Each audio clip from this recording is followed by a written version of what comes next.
Assalamualaikum warahmatullahi wabarakatuh. Perkenalkan, nama saya Ridho Arya Pratama dengan NIM 66612201115 dari kelas 5E. Di sini saya akan membahas terkait kepemimpinan wanita inspiratif untuk mengampuh mata kuliah kepemimpinan. Di sini saya akan membahas kepemimpinan Ibu Khofifah Indar Parawansa. Siapakah beliau? Kenapa beliau dibilang sebagai pemimpin inspiratif? Ikuti terus video ini terkait kepemimpinan wanita inspiratif. Ibu Khofifah Indar Parawansa adalah seorang politisi dan birokrat berpengalaman yang lahir di Surabaya pada 19 Mei 1965. Beliau merupakan sosok yang dikenal dengan dedikasi tinggi dan kepedulian terhadap masyarakat. Beliau menjabat sebagai Menteri Sosial Republik Indonesia pada periode 2014 sampai dengan 2019 dan kemudian terpilih sebagai Gubernur Jawa Timur pada tahun 2019. Ibu Khofifah dikenal sebagai pemimpin yang energik, humanis, dan berkomitmen kuat untuk meningkatkan kesejahteraan rakyat. Perjalanan karir Ibu Khofifah.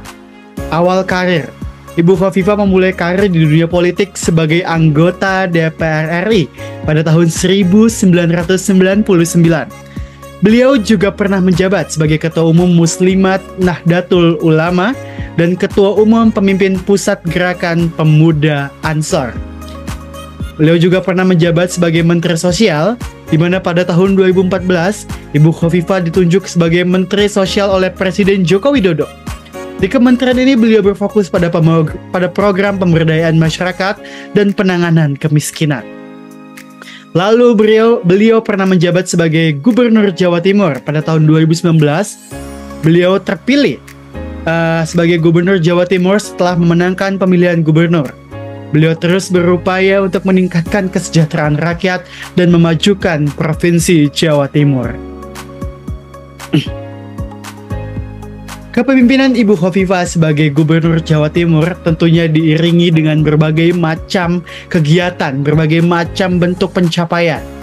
Yang pertama, Ibu Khofifah berfokus pada peningkatan ekonomi. Ibu Khofifah fokus pada program pengembangan ekonomi di Jawa Timur dengan berbagai inisiatif kunci. Ini termasuk program pendampingan dan pembiayaan UMKM, seperti akses ke kredit lunak dan pelatihan manajemen usaha, pengembangan sektor industri kreatif, dilakukan melalui pelatihan desain produk, pemasaran digital, dan fasilitas partisipasi dalam pemeran berskala nasional dan internasional.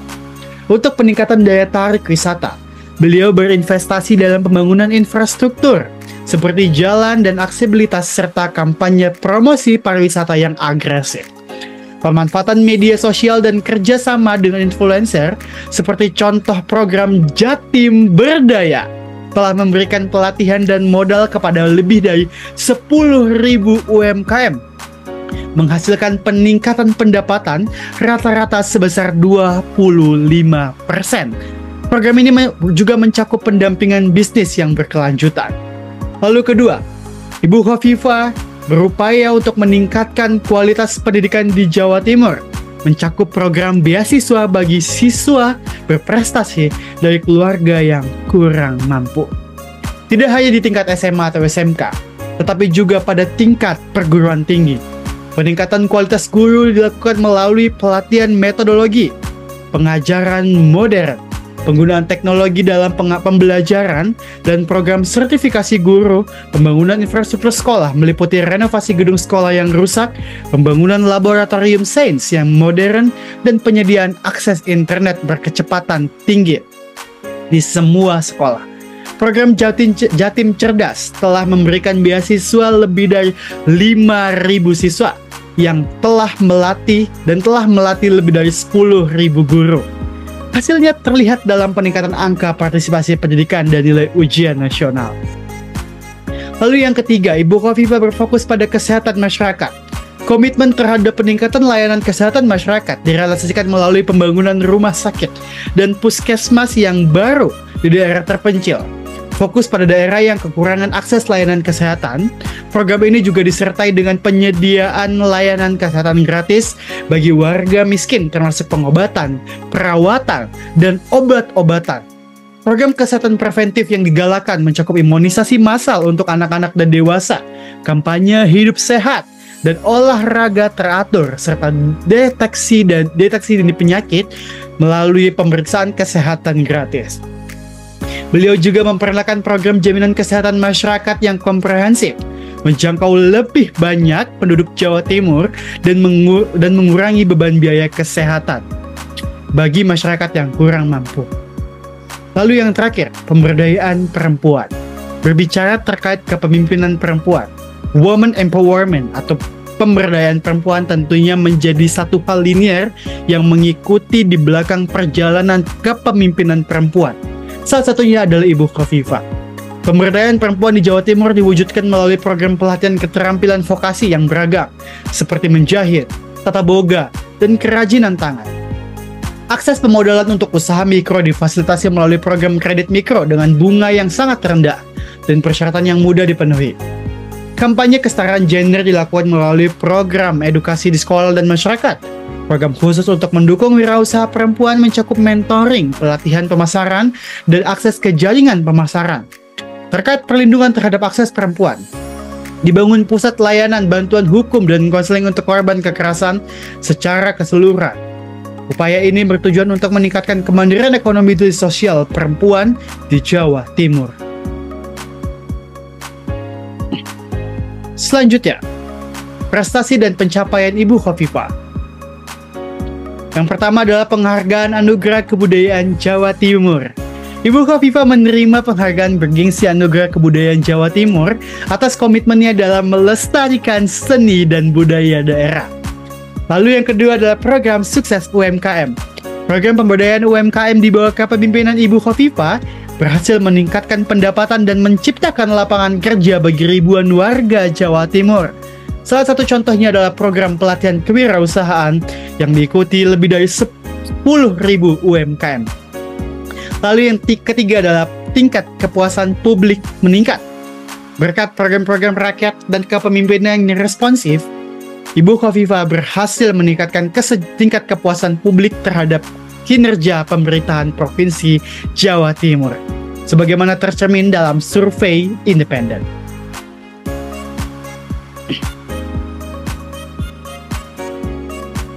Peran Ibu Khofifah dalam pemberdayaan perempuan. Yang pertama, pengembangan ekonomi. Ibu Khofifah mendorong akses ekonomi bagi perempuan melalui program kredit mikro dengan bunga yang rendah. Lalu, yang kedua adalah kesehatan reproduksi. Beliau meningkatkan layanan kesehatan reproduksi perempuan melalui program-program peningkatan akses layanan dan ibu dan bayi, serta meningkatkan cakupan imunisasi. Upaya ini mencakup edukasi kesehatan reproduksi di sekolah dan masyarakat. Lalu yang ketiga adalah pendidikan dan pelatihan. Ibu Khofifah menyediakan program pendidikan dan pelatihan kewirausahaan yang telah diikuti lebih dari 10.000 UMKM. Meningkatkan kualitas perempuan dalam berbagai bidang usaha. Pelatihan ini mencakup mentoring, pelatihan pemasaran, dan akses ke jaringan masyarakat yang lebih luas. Kesetaraan gender, or gender equality. Komitmen Ibu Khofifah terhadap kesetaraan gender diwujudkan melalui kampanye edukasi di sekolah dan masyarakat, serta pembangunan pusat layanan bantuan hukum dan konseling bagi korban kekerasan terhadap perempuan. Beliau mendorong partisipasi aktif perempuan dalam berbagai sektor pemerintahan dan pembangunan. Kunci sukses kepemimpinan Ibu Khofifah.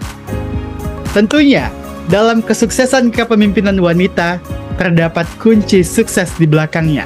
Menurut Ibu Khofifah, kunci sukses kepemimpinan oleh kewanitaan adalah yang pertama, dedikasi. Ibu Khofifah dikenal sebagai pemimpin dengan dedikasi tinggi dan komitmen kuat dalam menjalankan tugasnya sebagai pemimpin. Lalu yang kedua adalah kepemimpinan inklusif. Beliau memperhatikan aspirasi dan kebutuhan semua kalangan masyarakat, termasuk perempuan dan kaum marginal. Lalu yang ketiga adalah integritas dan transparansi. Ibu Khofifah berpegang teguh pada nilai-nilai integritas dan transparansi dalam menjalankan tugasnya sebagai pemimpin. Lalu yang ketiga adalah pengabdian kepada masyarakat. Beliau menganggap pengabdian kepada masyarakat sebagai prioritas utama dalam kepemimpinannya. Inspirasi dan teladan dari kepemimpinan Ibu Khofifah, perjuangan, keteladanan, dan pemberdayaan merupakan 3 kunci, 3 hal yang menjadi inspirasi dan keteladanan dari kepemimpinan Ibu Khofifah. Tentunya, belajar dari Ibu Khofifah membuktikan bahwasannya wanita juga mempunyai kapabilitas yang sama untuk memimpin suatu kepemimpinan. Karena perempuan juga memiliki kemampuan, perempuan juga memiliki hak, perempuan juga memiliki cara yang berbeda tentunya untuk menjalankan sebuah kepemimpinan. Tidak berbicara terkait patriarki, tidak berbicara terkait feminisme, kita berbicara terkait inklusif, terkait kepemimpinan. Karena tidak hanya lelaki yang bisa memimpin, perempuan juga dapat memimpin. Belajar dari kisah inspiratif Ibu Khofifah membuktikan bahwasannya beliau merupakan salah satu dari begitu banyaknya perempuan inspiratif yang dapat memimpin suatu forum, yang dapat memimpin suatu kegiatan, dan yang dapat memimpin suatu lingkungan. Terima kasih Ibu Khofifah atas perjuanganmu. Semoga banyak pemimpin-pemimpin wanita lainnya yang lahir dan mencontoh perjuangan dan dedikasi Ibu Khofifah sebagai pemimpin wanita. Sekian dari saya, Ridho Arya Pratama. Semoga dengan menonton video ini, rekan-rekan wanita di luar sana dapat tergerak hatinya, dapat terinspirasi untuk menjadi seorang pemimpin. Sampai jumpa. Wassalamualaikum warahmatullahi wabarakatuh.